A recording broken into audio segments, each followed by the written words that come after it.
The price of ignorance. First Counselor Vexrith of the Galactic Assembly rubbed his crystalline appendages together in frustration as he studied the latest reports. The Nexus Gate, the Assembly's greatest achievement in faster-than-light travel technology, was failing. Not just malfunctioning, failing at a fundamental level that threatened to destabilize the entire network of connected gates across known space. The vast chamber of the Assembly's central complex on Rigel Prime felt oppressively empty at this late hour. Most of the other counselors had retired to their quarters, leaving him alone with the weight of a looming catastrophe. The soft blue glow of holographic displays cast dancing shadows across the polished obsidian floors, each projection showing another aspect of the growing crisis. "Show me the temporal variance readings again," he commanded. The AI complied, filling the air with a cascade of data streams that made his inner core pulse with dread. The numbers were getting worse. The Nexus Gate system had been the cornerstone of galactic civilization for over 3 centuries. It connected 27 species across 12,000 light-years, enabling trade, cultural exchange, and the very existence of the Assembly itself. And now it was coming apart at the seams. A quiet chime announced the arrival of Dr. Zyra Cole, the Assembly's chief scientist. The Aetherian's bioluminescent skin pulsed with patterns that reflected her agitation. "First Counselor, we've completed the latest analysis. The quantum degradation is accelerating. We estimate total system failure within 6 standard months." Vexrith's crystalline form darkened, the equivalent of a human's face paling. 6 months. Your last estimate was 2 years. What changed? "We discovered that the degradation is cascading. Each failure point accelerates the decay of connected nodes." She projected a new set of calculations into the air. "The entire network is like a house of cards, First Counselor. When one gate fails, it will trigger a chain reaction. And the consequences? Best case, every gate in the network simultaneously fails, stranding billions on worlds far from their homes, crippling trade, and effectively ending the Assembly as we know it." She paused. "Worst case, the quantum backwash tears holes in space-time across half the galaxy." Vexrith absorbed this in silence. The Assembly's brightest minds had spent decades perfecting the gate technology. They had tested it exhaustively, or so they thought. But something fundamental had been missed, and now they were all paying the price. "There must be a solution," he said finally. "We have the combined knowledge of 27 spacefaring civilizations." 28, Zyra corrected quietly. "What?" 28 spacefaring civilizations in range of Assembly space. You're forgetting Earth." Vexrith made a dismissive gesture. "The humans are isolationists. They've rejected every overture we've made for the past century. They use some primitive form of fold space travel and keep to their handful of colonies." Zyra's bioluminescence shifted to a deep purple, a sign of strong emotion among her kind. "With respect, First Counselor, that's an assumption. We know very little about their actual capabilities. They've never rejected our overtures. They've simply ignored them. There's a difference." "What are you suggesting?" "I've been studying what little data we have on human fold space technology. Their approach to quantum mechanics is unique. They develop their FTL travel independently, without any contact with other civilizations. Their understanding of spatial dynamics might be exactly what we need." Vexrith felt his crystalline structure vibrate with incredulity. "You want to ask the humans for help? They've shown no interest in Assembly affairs for 100 years. Perhaps because we've never given them a reason to be interested," Zyra countered. "We've always approached them as supplicants, inviting them to join our civilization, as if we were doing them a favor. But what if we simply told them the truth, that we face a crisis that could affect the entire galaxy, including their space, and we need their help?" The First Counselor studied the projections again. The numbers hadn't changed. They were still counting down to catastrophe. What choice did they really have? "Even if I agreed," he said slowly, "how would we contact them?" They've ignored all our previous attempts at communication. Zyra's skin rippled with what might have been satisfaction. That's not entirely accurate. They've ignored our diplomatic overtures. But I know they maintain a scientific observation post on the edge of assembly space. My department has had occasional contact with them regarding astronomical data sharing.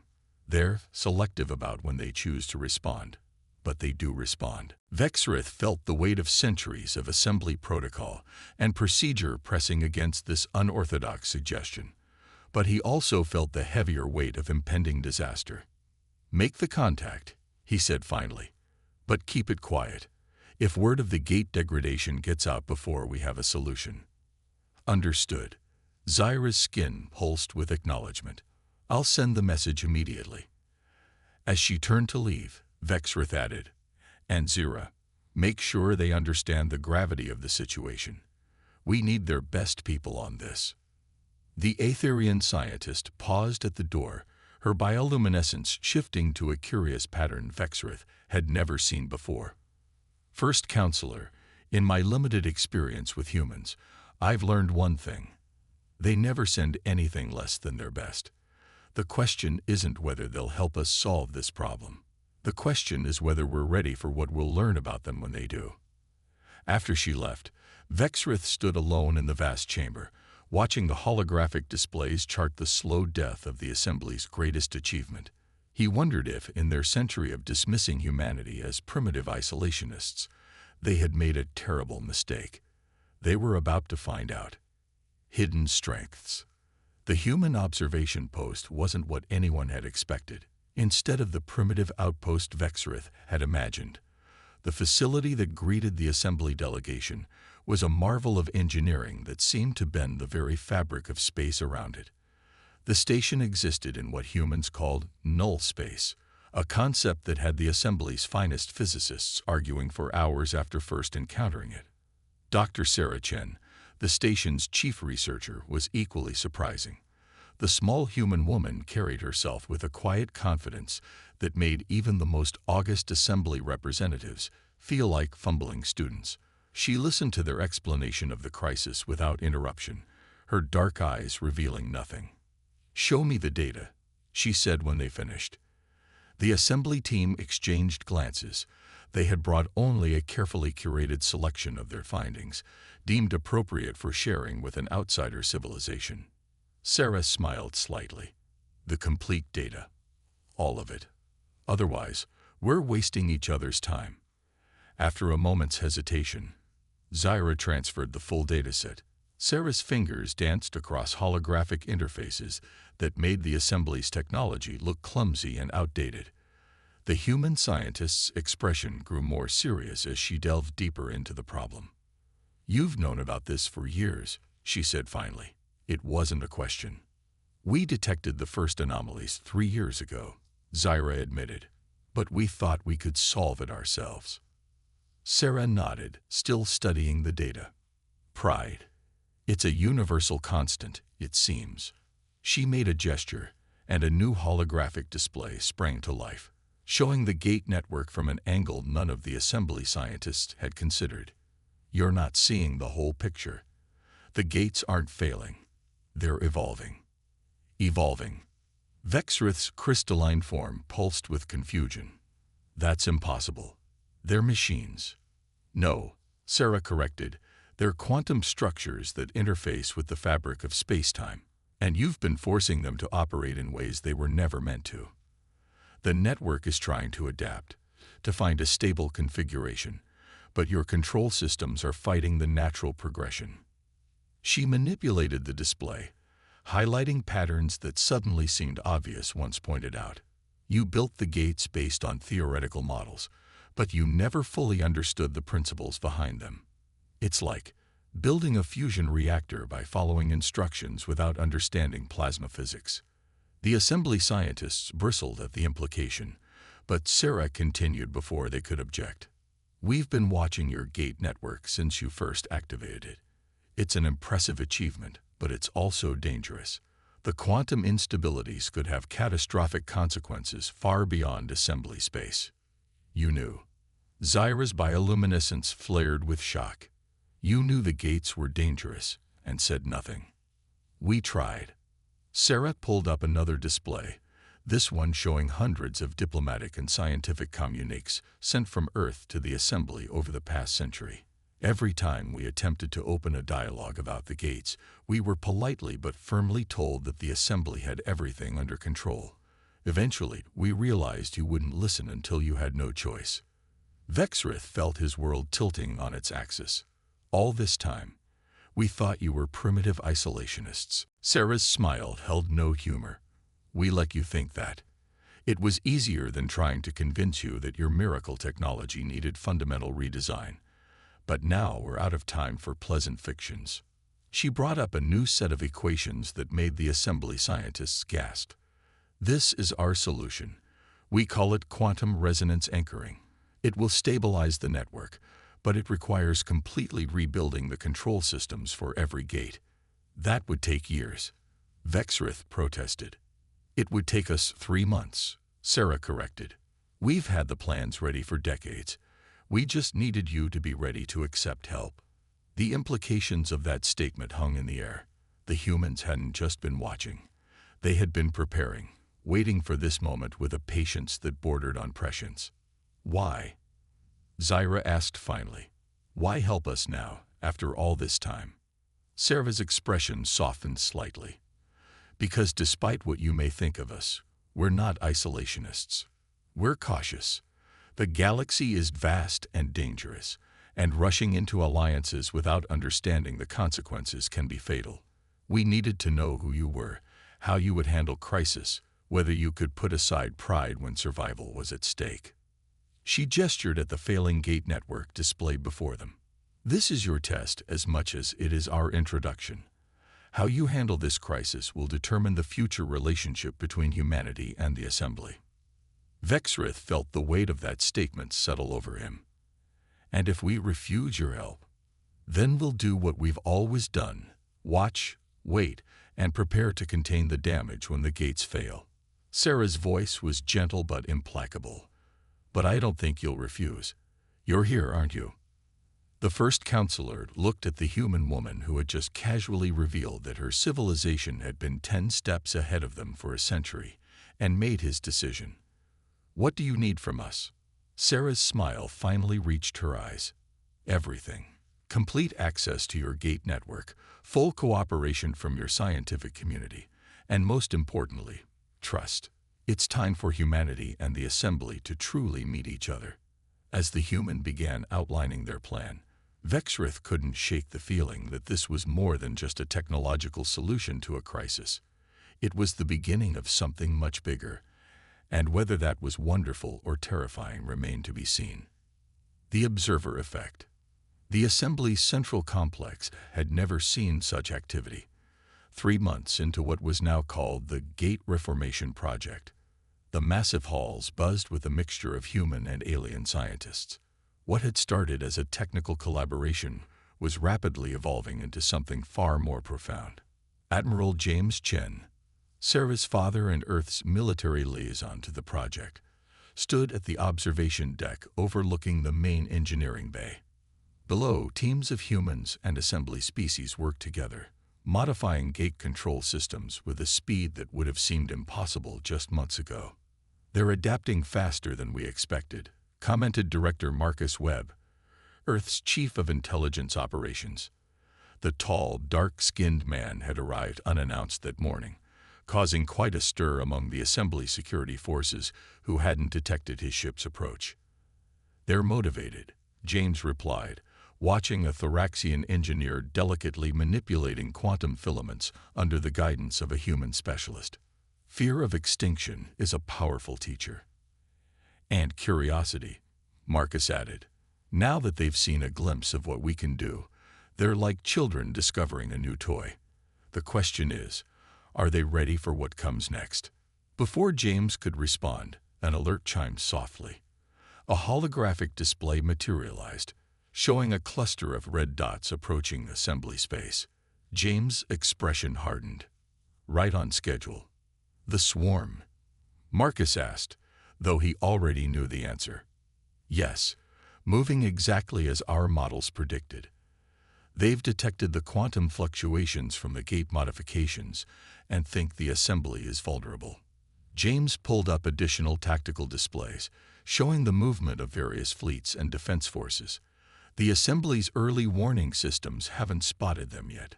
Marcus nodded grimly. They will in approximately 6 hours. That gives us time to position our response forces without revealing our full capabilities. The swarm was a nomadic species that lived in vast high ships, preying on what they considered weaker civilizations. They had been moving toward assembly space for decades, held at bay only by the difficulty of navigating around the gate network. Now, with the network in flux, they saw their opportunity. What they didn't know was that humanity had been watching them for just as long, tracking their movements, studying their tactics, and preparing countermeasures. It was one of the many reasons Earth had maintained its distance from the assembly. They needed freedom to maneuver without political constraints. First Counselor Vexrith is approaching, Marcus noted, glancing at another display. Shall we tell him? James considered for a moment. Yes, it's time they understood exactly what they're dealing with, both the threat and the ally they didn't know they had. Vexrith entered the observation deck, his crystalline form refracting the light in patterns that suggested agitation. Admiral Chen, Director Webb. I wasn't aware Earth had sent additional representatives. We've always been here, Counselor, Marcus replied smoothly. You just didn't know where to look. Before Vexrith could process that disturbing statement, James spoke. Counselor, we need to discuss the swarm. The first counselor's form clouded with confusion. The swarm. James gestured, and the tactical displays expanded, showing the approaching threat in clear detail. A hostile species that's been moving toward your space for the past 30 years. They're approximately 6 hours from entering your detection range, and they're coming to take advantage of what they perceive as your moment of weakness. Vexrith stared at the displays in horror. This is impossible. Our surveillance networks are impressive, Marcus interrupted, but focused primarily around your gate network. The swarm uses natural quantum rifts for FTL travel. They're invisible to your standard detection methods. How long have you known about this threat? Vexrith demanded. Since before they changed course toward assembly space, James said calmly. We've been tracking them for over 50 years. They've destroyed 12 civilizations in that time. The first counselor's crystalline structure pulsed with patterns that suggested both fear and anger. And you said nothing. We tried, Marcus reminded him. Those diplomatic messages Dr. Chen showed you. Many of them contained warnings about external threats, but the assembly was unreceptive. We have detection systems and response protocols you never knew about, James added. Ships and weapons you never saw. We've been preparing for this confrontation for decades. Vexrith absorbed this in silence, his form shifting through various patterns of distress. Why tell us now? Because in 6 hours, you're going to see them anyway, James said. And because how we handle this crisis will determine whether humanity and the assembly can truly work together going forward. What do you mean? Marcus's expression was grave. The swarm is coming with enough force to overwhelm your defenses. We can stop them. We've been positioning assets for years to do exactly that. But we need your cooperation, and more importantly, your trust. Trust. Vexrith's tone was bitter. You've just told me your species has been secretly watching us, protecting us without our knowledge, and preparing for a war we didn't even know was coming. How can we trust you? Because, James said quietly, in about 6 hours, you're going to have to choose between trusting the humans who've been silently guarding your borders for 50 years or facing the swarm alone. The weight of that choice hung in the air between them, as heavy as the fate of 2 civilizations. Above them, the stars twinkled innocently, giving no sign of the approaching storm. But humanity had seen it coming, had prepared for this moment with generations of patience. Now they would find out if the assembly was ready to face the truth about both their protectors and their enemies. Breaking point. The Assembly's emergency session erupted into chaos as the first images of the swarm fleet appeared on the central holographic display. The massive biomechanical ships, each one larger than a small moon, emerged from quantum rifts exactly where the humans had predicted. Their twisted, organic forms cast strange shadows across the Assembly's sensor networks. "Impossible," breathed the Thoraxian defense minister. "Those ships, they're bigger than anything we've ever encountered." 643 capital ships, Admiral Chen announced calmly from his position near the central platform, plus support craft, exactly as our intelligence indicated. The Assembly chamber fell silent at his words. The casual precision of his statement drove home what the humans had been trying to tell them. Earth had known, had always known. "Our combined fleet can't stand against that," the defense minister said, mandibles clicking in distress. "Even if we mobilize everything, your fleet won't have to." Director Webb interrupted, stepping forward. He made a subtle gesture, and new signals appeared on the tactical display. Hundreds of them. Thousands. First Counselor Vexrith's crystalline form pulsed with shock. "What are we seeing?" "The first fleet of Earth," Admiral Chen said quietly. "Or at least, the part of it we're choosing to reveal." The signals resolved into ships, human ships, appearing from what seemed to be nowhere. They had been there all along, cloaked in ways the Assembly's technology couldn't detect. Their designs were unlike anything the Assembly had ever seen, smooth and predatory, built around principles of physics that the Assembly scientists were only beginning to understand. "By the ancient stars," someone whispered. "How long have they been there?" This particular battle group, Webb consulted a display. "About 3 years. We rotate them regularly." The implications of that statement sent ripples of shock through the chamber. Before anyone could respond, a new alert sounded. The swarm was broadcasting. The message that filled the chamber was a cacophony of screeching harmonics and subsonic pulses, the swarm's natural language. The translation matrix struggled for a moment before rendering it into comprehensible speech. "Your TCA genealogy fideltiers. Your defenses are weak. You will be consumed." Before the Assembly could respond, a new voice cut through the chamber, calm, measured, and speaking in perfect swarm speech. It was Admiral Chen. "You are in violation of protected space," he said, his voice carrying harmonics that made several Assembly members flinch. "You have exactly 1 standard hour to retreat."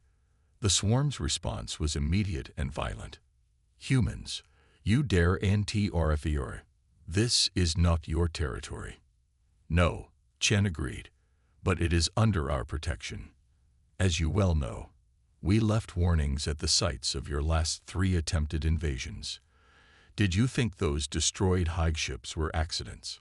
Silence filled the chamber as the Assembly members processed this revelation. The swarm's response, when it came, held a note of uncertainty that hadn't been there before. "You cannot stop. Actually," Webb interjected, "we can." And to demonstrate, he made another gesture. On the tactical display, small objects began appearing near each swarm vessel. They had been there all along, invisible until this moment. Quantum mines, thousands of them, positioned with surgical precision. "A demonstration," Chen announced, and touched a control. One of the mines detonated. The nearest swarm ship, a massive creature vessel hybrid, simply ceased to exist. There was no explosion, no debris, just a perfect sphere of nothing where the ship had been. "Null space weapons," Webb explained to the stunned Assembly. "They don't destroy their targets. They remove them from this reality entirely. We have one targeted on every ship in your fleet." The chamber erupted in pandemonium. The Assembly members were as frightened of their supposed protectors now as they were of the swarm. The level of technology being displayed went beyond anything they had imagined possible. "You had these weapons all along," Vexrith said, his voice cutting through the chaos. "You could have conquered us at any time." "Yes," Chen acknowledged. But that's not who we are.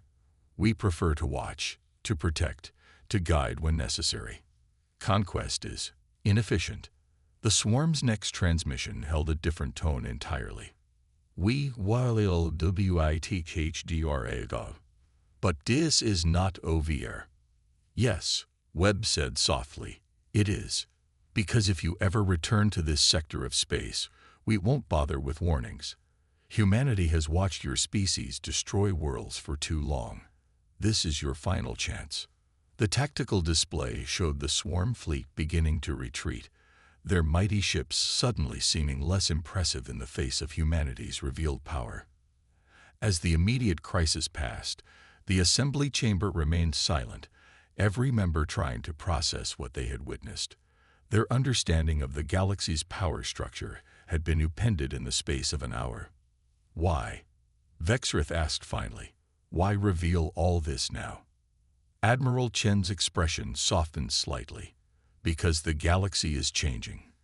The gate crisis, the swarm, these are just the beginning. We've watched long enough. Now it's time for humanity and the assembly to work together, as true equals who understand each other's capabilities and intentions. And if we refuse, then we'll continue as we have been, watching, protecting from the shadows. But I don't think you will refuse. You've seen what's out there now. The question is, are you ready to face it with us? The chamber fell silent again as the assembly faced the most important decision in its history. Above them, the human fleet hung in space like a promise, or a warning, of things to come. New dawn. 3 months after the swarm incident, the assembly's great hall had been transformed. Where once a single empty chair had stood as a testament to humanity's absence, now a new section of the chamber housed the Earth delegation. But it wasn't quite what anyone had expected.